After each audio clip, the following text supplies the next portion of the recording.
Yabiso Télévision. Que la main de l'Éternel était tombée sur le prophète Élisée et il a commencé à prophétiser. L'onction prophétique est la main de Dieu. Yabiso Télévision. Fidèles téléspectateurs de Yabiso TV, merci de rester connectés sur votre chaîne. Et si vous êtes nouveau sur la chaîne, n'oubliez surtout pas de vous abonner. Et là, c'est bel et bien moi, Naomi Makashi, la perle noire de la presse congolaise. Et bienvenue dans ce nouveau numéro de votre émission Plateau culturel présenté par moi que je suis là. Aujourd'hui, nous avons un sujet très particulier. On va parler de la religion, très particulièrement, on va parler de la prophétie. Et je ne serai pas seule sur ce plateau. J'ai une invitée très spéciale pour vous.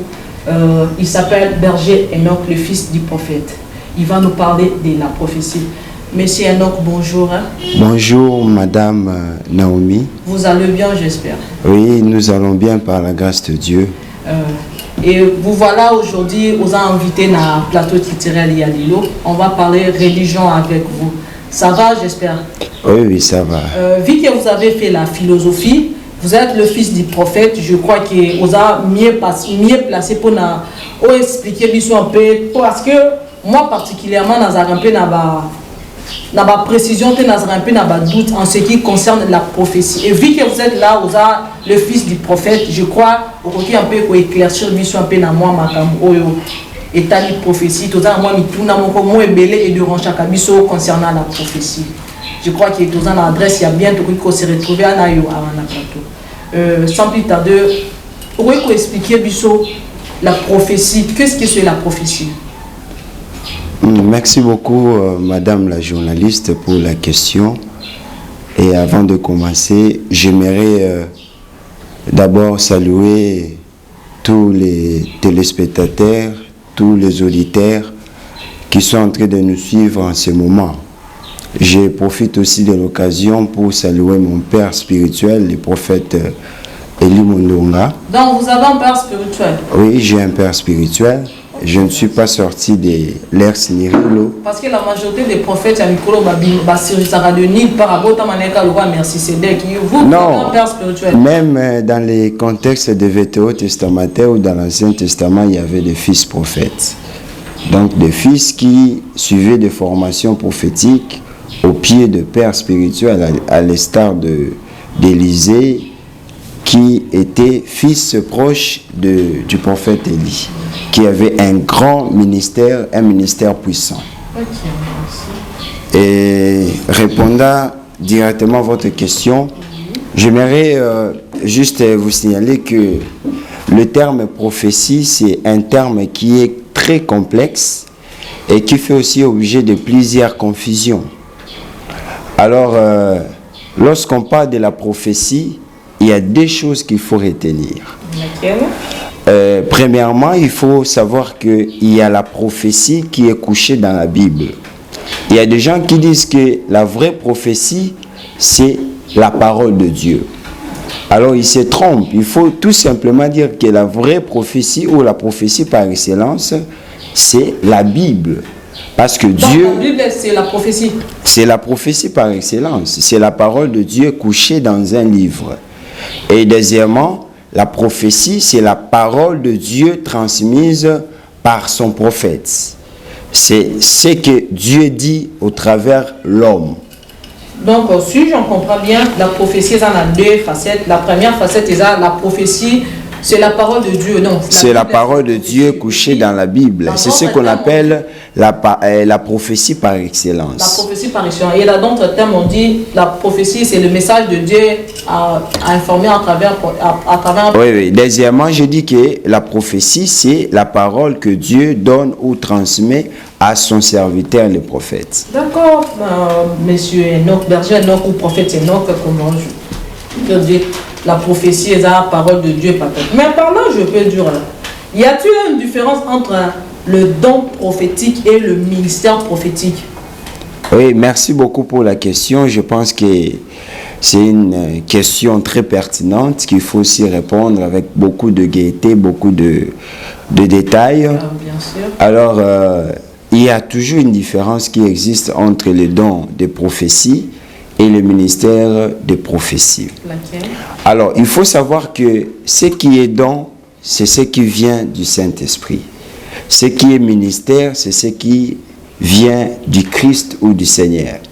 Vous allez voir que dans une des lettres pastoraux de Paul, nous sommes dans 1 Corinthiens chapitre 12, verset 1er. On peut vérifier? Oui, on peut vérifier rapidement. Si vous avez la Bible là. On va vérifier. Oui. Et là, Paul parle de diversité des ministères.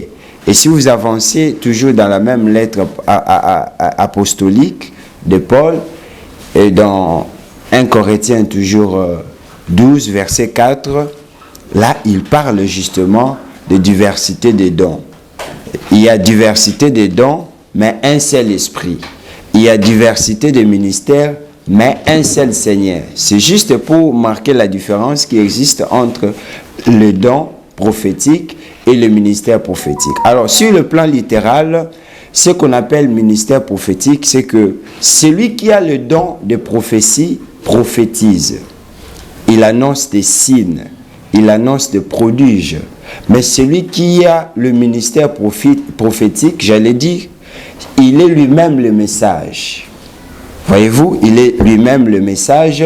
Vous allez voir que les prophètes Ézéchiel, il est arrivé quelque part, les anciens lui dirent que est-ce que ta venue n'annonce-t-elle pas quelque chose ici? Ça veut dire que celui qui a le ministère prophétique, il est lui-même le message. Et lorsque Jésus donne le ministère à une personne, et ce ministère doit vivre parmi les hommes. Tandis que le don vit dans l'homme. Dans l'Ancien Testament, pour écouter Dieu, il fallait voir les prophètes. Parce que le Saint-Esprit habitait dans les prophètes. Vous allez voir que les anciens qui voulaient aller en guerre, ils se posaient la question, est-ce qu'il n'y a pas un prophète de Dieu ici pour consulter l'Éternel? Et le ministère prophétique, c'est en fait une charge, c'est une vocation, c'est une tâche que Dieu donne à une personne. Et le ministère prophétique, c'est quelque chose qui se passe de façon ponctuelle. Le prophète des ministères n'a pas besoin d'écouter Dieu pour prophétiser. Parce que dès qu'il est là, il peut tout justement te voir, il prophétise. Parce qu'en lui, il y a des messages. En lui, il est le message qu'il faut donner. Et il est écrit, Dieu est derrière les paroles de ses serviteurs. Mais pas n'importe quelle parole ou pas n'importe quel serviteur, mais il est derrière les paroles de ses serviteurs, prophètes qui ont les ministères. Mais celui qui a le don de prophétie, il peut prophétiser quand l'Esprit veut et au moment où l'Esprit veut. Pourquoi? Parce que l'Esprit agit quand il veut et au moment où il veut. Mais celui qui a le ministère prophétique, il est le message, c'est-à-dire il peut prophétiser à n'importe quel moment. Donc, si on comprend bien, donc, les ministères prophétiques est plus grand que les dons prophétiques. Oui, mais d'ailleurs, dans le prophète qui a le ministère, on peut retrouver aussi les dons. On peut retrouver les dons, parce que les dons accompagnent le ministère. Il a le ministère prophétique et il a aussi en lui les dons prophétiques. Il a aussi les dons. En fait, le ministère, c'est la charge que quelqu'un a reçue de Dieu. Donc, c'est en fait un métier que Dieu confie à son serviteur. Ok, merci, très bien. Vous savez, s'il vous plaît, Dieu peut vous donner le don de prophétie. Cela ne veut pas dire que vous êtes prophète. Les dons sont donnés par le Saint-Esprit pour l'édification du peuple. Mais le ministère est donné à un prophète pour une mission. Il est écrit, l'esprit qui était sur Moïse s'était déchaîné et est entré dans plusieurs personnes. Et cet esprit de la prophétie qu'on a retrouvé dans ce groupe qui était avec Moïse, cet esprit n'avait pas fait à tous ces gens-là qui avaient reçu cet esprit de prophète. Donc Moïse était un prophète. Moïse était prophète. Parce qu'il écoutait Dieu, il parlait au nom de Dieu. Daniel, donc le fils du prophète, est-ce qu'il y a de faux prophètes? Il existe toujours des faux et de vrais prophètes? Oui, merci beaucoup. Il faut savoir que depuis la création du monde, depuis la chute de l'homme dans le péché, il y a toujours ce combat inexorable, ce combat entre le bien et le mal. Le mal cherche à combattre le bien et le bien cherche à combattre le mal. La lumière cherche à combattre les ténèbres, les ténèbres cherchent aussi à combattre la lumière. Et donc, tant que le monde sera là, il y aura toujours le faux, il y aura toujours le vrai. Tant que le monde sera là, il y aura toujours le faux, il y aura toujours le vrai. Et donc, aujourd'hui, on peut dire qu'il y a des faux prophètes. Même avant l'arrivée de Jésus sur la terre, il y avait des faux prophètes. Rappelez-vous, avec l'histoire des prophètes de Baal, devant le prophète Élie. Élie était le prophète de Dieu, mais il a fait face à de faux prophètes. Des prophètes qui recevaient des messages à partir des divinités masculines, des divinités, j'allais dire, humaines. Donc, le prophète Élie, qui était le vrai prophète, le prophète que Dieu avait établi en Israël, avait fait face aux faux prophètes qu'on appelle les prophètes de Baal. Et à l'époque même de Jésus, il y avait aussi des faux prophètes. Après même que Jésus soit parti, il y a eu aussi des faux prophètes. Donc aujourd'hui, il y a des prophètes qui sont... donc il y a des caractéristiques qui peuvent nous rassurer qu'il y a des faux prophètes de nos jours. Très bien, berger, les fils du prophète. Et comment pouvons-nous reconnaître les vrais prophètes? Oui, il est écrit, merci beaucoup, il est écrit qu'on reconnaît un bon arbre à partir de ses fruits.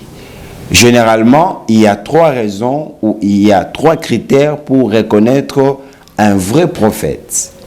Et premièrement, on reconnaît un vrai prophète à partir de ce qu'il fait. Si ce qu'il fait répond aux exigences évangéliques, ça signifie que c'est vraiment un prophète de Dieu. Un bon prophète de Dieu. Un bon prophète de Dieu, on peut le reconnaître à partir de sa conduite. Il craint Dieu, il prêche ce qu'il pratique, il pratique ce qu'il prêche. Voilà pourquoi Jésus s'insurgeait toujours contre les Sadducéens, contre les pharisiens, qui prêchaient ce qu'ils ne pratiquaient pas. Alors on peut aussi reconnaître un prophète à partir de ses enseignements. Un prophète qui vous enseigne des choses qui se retrouvent dans l'ésotérisme, des choses qui ont trait avec la magie, avec la kabbale juive, avec l'occultisme. C'est un prophète qui n'est pas de Dieu, un faux prophète. Alors là, il faut classifier le type de faux prophètes. Il y a des faux prophètes qui n'ont pas reçu la mission de Dieu, qui n'ont pas entendu la voix de Dieu, mais qui se disent des prophètes.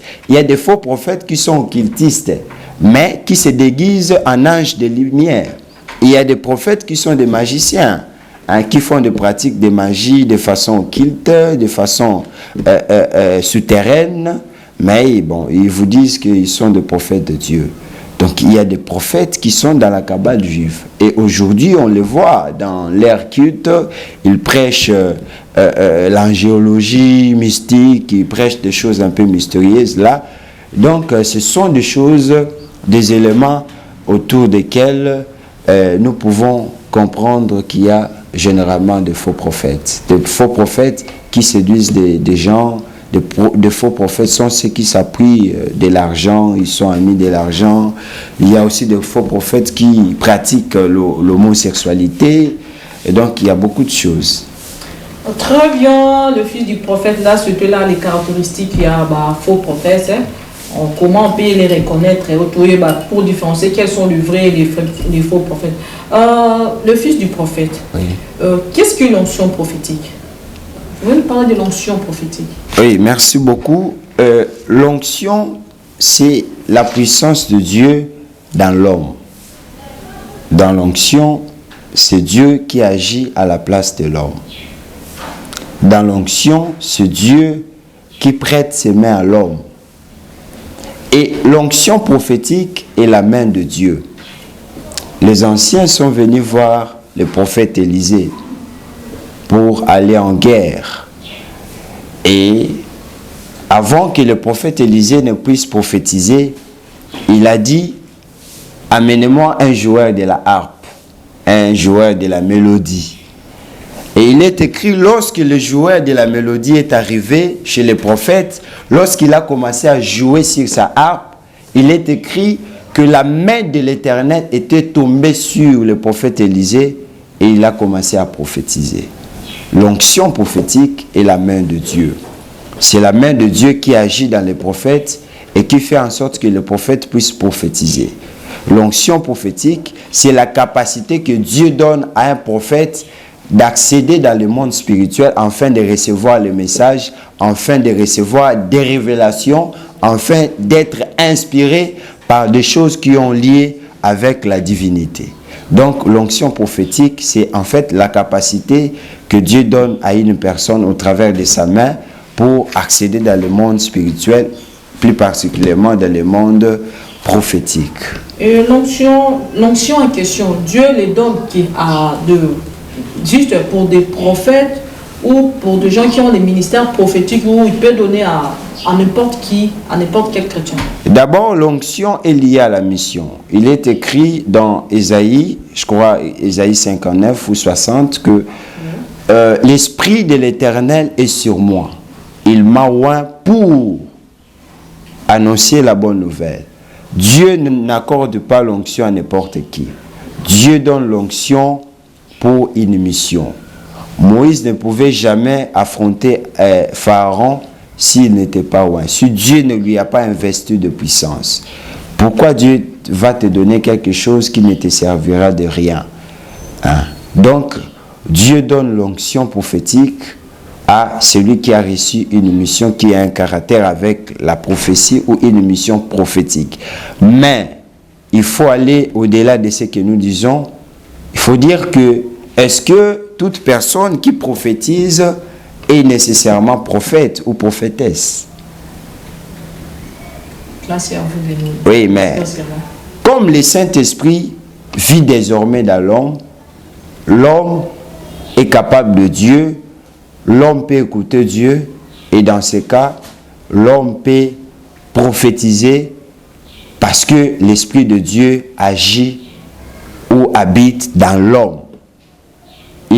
L'onction prophétique n'est pas l'apanage seulement des prophètes. Dieu est capable de donner l'onction prophétique à un chantre.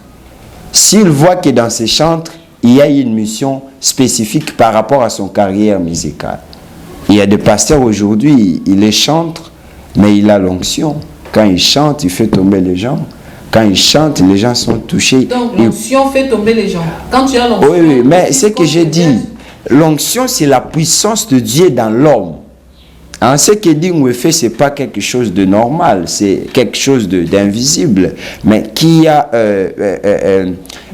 une source. Et Dingwe n'a pas l'onction, il a une autre source de puissance. Mais chez nous, nous pensons que ce qui fait tomber les gens, ce n'est pas la puissance satanique. Il peut aussi avoir l'onction, mais ne venant pas de Dieu. Il peut aussi avoir l'onction démoniaque. Tout ce que le diable fait, il en a appris chez nous. Sachez que le diable était... Vous confirmez que c'est l'onction? Ce n'est pas l'onction, c'est la puissance qui vient d'ailleurs. L'onction n'est pas l'onction est la puissance de Dieu, mais toute puissance n'est pas nécessairement l'onction. Il est écrit dans Jérémie que Dieu a créé toutes choses par la puissance. On n'a pas dit Dieu a créé toutes choses par l'onction. Donc, toute puissance est l'onction, ou toute onction, l'onction est la puissance de Dieu, mais toute puissance n'est pas forcément l'onction. Mais vous confirmez au moins quand peut-être un pasteur est en train de prêcher, un chantre chante, et il y a des gens qui pleurent, et il y a des gens qui se font en larmes, mais là c'est de l'onction. Mais il faut voir les cas. Il y a d'autres choses, ce sont des phénomènes psychologiques ou mystiques. C'est-à-dire, on a inculqué dans la foule quand on vous dit levez les mains, on attend qu'il y a quelque chose qui va se... Il y a d'autres choses qui sont réellement la chair de poule, quelqu'un sent que la présence de Dieu est là. Mais si vous revisitez l'histoire de Cénacle, comment est-ce que l'Esprit était descendu, vous allez voir que les gens n'étaient pas tombés. Le Saint-Esprit peut agir dans la brise légère. Le Saint-Esprit peut agir dans le silence. Ok, merci. Le fils du prophète. Le fils du prophète, quel est le vrai but de l'onction et de la prophétie? Elle vient pourquoi? La prophétie vient pour édifier le peuple de Dieu. Et la mission prophétique, c'est d'élever un peuple prophétique. Parce que la mission que le prophète reçoit, c'est une mission surnaturelle. Une capacité illuminée pour chaque prophète d'élever le peuple que Dieu lui a donné. C'est pour édifier le peuple de Dieu, c'est pour enseigner le peuple de Dieu, c'est pour ramener le peuple de Dieu vers Dieu. Rappelez-vous que dans l'Ancien Testament, lorsque les prophètes parlaient, c'était pour ramener le peuple de Dieu dans le voie du Seigneur. Voilà pourquoi Jean-Baptiste va le faire. Il va dire qu'il vous a appris de fuir la colère de Dieu. Hein? Donc, aplanissez le chemin du Seigneur. Ça veut dire que le prophète a la mission, justement, ou la voix prophétique a la mission de préparer le chemin pour Dieu et de préparer pour Dieu ses fidèles. Donc, c'est tout ce que je peux dire par rapport à la mission prophétique. Okay, la mission prophétique n'est pas seulement donnée pour la prophétie. Non, sinon, on risquerait de penser que la farine sert seulement à fabriquer le pain, alors qu'il y a aussi les beignets, il y a aussi d'autres choses. Merci, très bien, fils des prophètes. Là, je vais poser la dernière question parce qu'on va chuter déjà, parce qu'il a tenu sur le temps. Merci. Fils des prophètes, pouvez-vous nous expliquer, il y a combien de types de prophéties? Combien de types de prophètes? Oui, il y a combien de types de prophètes? Ah oui, merci beaucoup. Je peux dire qu'il y a beaucoup, hein, parce que Paul parle de diversité. Il a donné aux uns la grâce d'être des pasteurs, la grâce d'être des prophètes. Il n'a pas dit d'un prophète, il a dit des prophètes. Et je peux dire qu'il y a plusieurs types de prophètes. Hein, je ne serai pas exhaustif, je vais citer quelques éléments, quelques types de prophètes. Il y a des prophètes qui sont voyants. Les prophètes voyants qui écoutent Dieu à partir de la vue. C'est pourquoi donc, le roi... Non, ils font des expériences spirituelles à partir de leurs yeux spirituels. Ils voient des visions, ils voient des apparitions à partir de la vie. On appelle ça le couloir de la voyance. Il y a des prophètes voyants. Tout prophète n'est pas nécessairement voyant. Et tout prophète n'a pas la capacité de voir à partir de ses yeux. Très bien. Alors, il y a des prophètes messagers qui écoutent à partir des oreilles, qui écoutent et comprennent ce qu'ils écoutent. Et je vais revenir un peu sur les prophètes rapidement, sur le prophète voyant. Et le prophète voyant n'a pas des oreilles ici. Le prophète voyant a des oreilles à partir de ses yeux. Habakkuk dit: je me tiens à mon poste pour entendre ce que Dieu me ferait voir. Il n'a pas dit pour écouter ce que Dieu me ferait dire ou ce que Dieu me dira. Il a dit pour voir ce que Dieu me parlera. Ça veut dire que le prophète, ce qu'il voit, ça constitue un message. Et vous êtes sur quel genre de catégorie? Vous êtes sur quelle catégorie des prophètes? Ah oui, ben tout prophète a son couloir, hein, a son couloir. Là, vous avez dit qu'il y a plusieurs types de prophètes. Oui, je parle de prophètes voyants, et puis de prophètes messagers qui ont des oreilles à partir de leurs yeux. Et vous vous retrouvez où? Oui, ben je vais citer, il y a aussi les prophètes apocalyptiques, il y a des prophètes chamars, il y a des prophètes... des prophètes chamans, ce sont des veilleurs, n'est-ce pas? Ceux qui ont reçu la mission d'être couverture spirituelle. Il est écrit, c'est par Moïse, c'est par un prophète que Dieu a sorti son peuple de l'Égypte. C'est-à-dire que Moïse était la couverture spirituelle du peuple de Dieu. Et lorsque Moïse se sépara de ce peuple, le peuple va se créer un veau d'or. À l'absence de Moïse, le peuple se crée un veau d'or. Ça signifie que lorsqu'une couverture spirituelle vous quitte, eh bien, vous prenez d'autres chemins. Les filles du prophète, la dernière question, et puis vous allez profiter pour saluer au moins 2 personnes. Le peuple de Dieu s'inquiète. Il se demande comment je peux reconnaître que cette personne me dit, la prophétie qu'on me donne, c'est la vraie prophétie. Comment je peux reconnaître que non, cette prophétie, elle est bonne? Ah bon, ok.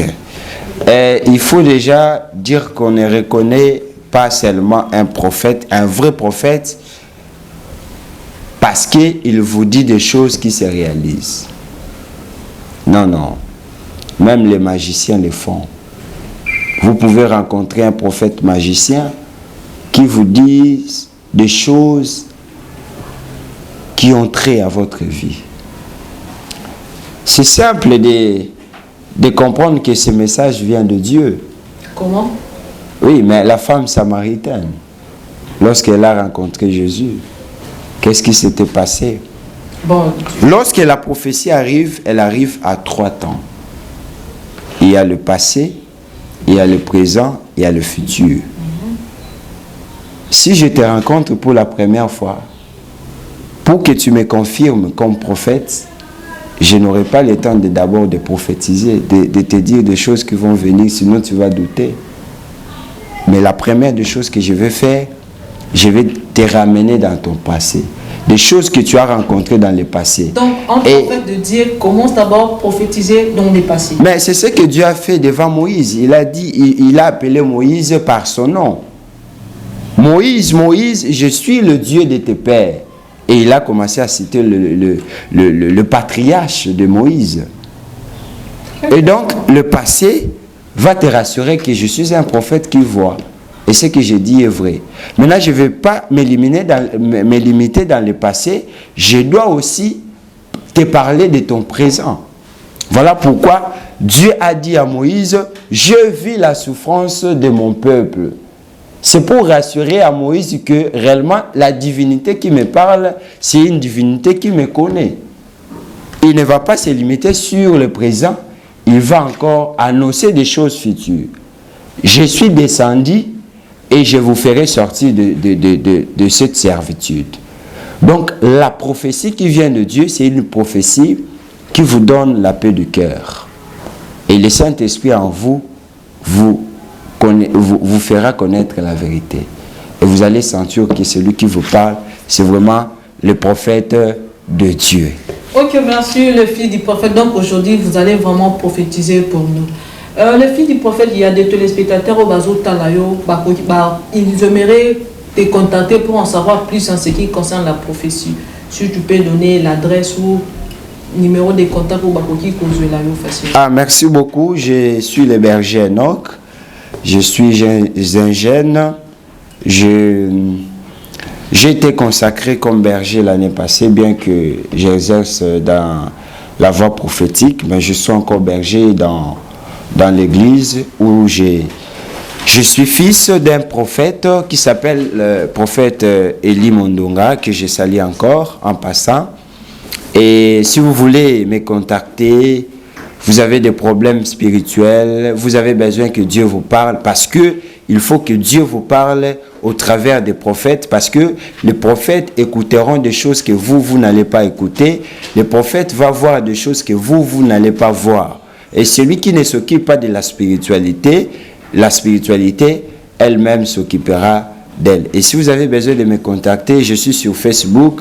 Et mon identité sur Facebook, c'est Enoch Nzokanda Kimafu. Et mon numéro de téléphone, c'est plus 243 81 790 37 19. Et l'église se trouve à Kingabwa, dans la commune de Limete, sur l'avenue Kinzenga numéro 9. Merci. Et donc, brièvement, c'est ce que je peux vous dire. Merci les filles du prophète. Vous aussi, vous pouvez saluer au moins 2 personnes avant qu'on clôture l'émission. Oui, je profite de cette occasion pour saluer ma copine Belmi Mayamba. Je salue mon pasteur Jonas. Donc, je pense que c'est ça. Et puis, les autres personnes qui me tiennent à cœur. Ok, merci. Moi, je croyais que les prophètes n'avaient pas des copines. Et on va balayer sur la ligne. Mais vous avez une copine. Vous avez une copine. Merci, Dak. On est pratiquement à la fin de notre émission. Là, je profite pour dire un grand bonjour à Kyrian Guindou, la blonde de la presse congolaise. Sans oublier, lui, c'est mon coach, Ribion Samba, la réserve de la presse congolaise. À Normi Tchoko, la patronne de la chaîne, et à maman Renate, ma coordonnatrice, je vous aime tellement beaucoup. Et eux, à nos fidèles téléspectateurs, de gros bisous à vous et on se retrouve à la prochaine. Merci beaucoup. Yabiso Télévision.